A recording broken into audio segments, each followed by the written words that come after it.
សូមជម្រាបសួរពុកម៉ែបងប្អូនកំពុងតាមដានជាមួយនឹងក្រុមកម្ពុជាជាទីស្រឡាញ់ចាថ្ងៃនេះជាថ្ងៃទី8ខែ5ឆ្នាំ2016ដែលក្រុមការងារយើងខ្ញុំបានជម្រាបជូនពីคลิปវីដេអូមុនថាយើងនឹងយកថវិកា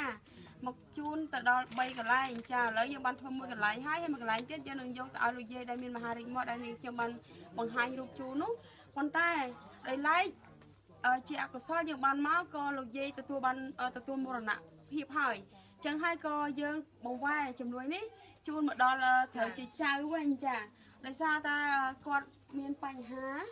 ចឹងទៅក៏យើងចង់បង្វែរជំនួយនេះជូនទៅដល់ខាងបងស្រី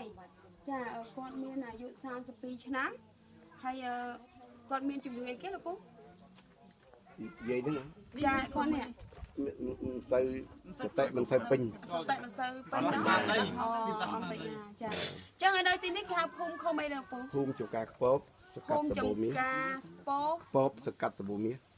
សកាត់សម្បូរមាសក្រុងកំពង់ចាមបាទចាអញ្ចឹង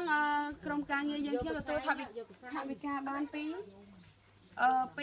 អ្នកមេញផលិតក្រុមការងារអ្នកមេញផលិតឡាយចាដែលគាត់នឹង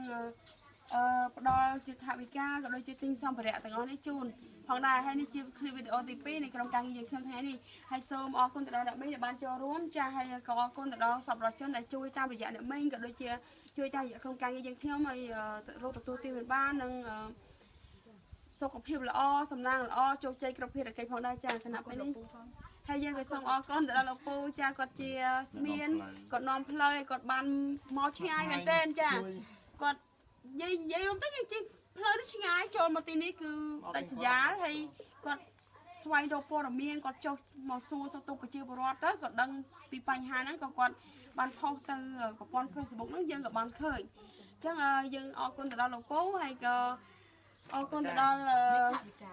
ចាសប្បុរសជនទាំងអស់ហើយនេះថវិកាដែលជូនទៅដល់គាត់ចាអញ្ចឹងក្រុមការងារខ្ញុំសូមអរគុណសូមគោរពលាផងដែរចាថវិកាប្រាប់ចំនួនផងបាន150,000ចាចំនួននេះ15,000រៀលចា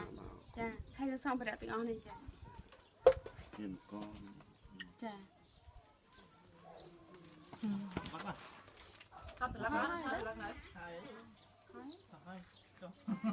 ហើយអត់ចង់ហើយចេះគ្រូថតខ្ញុំមកប៉ុងមក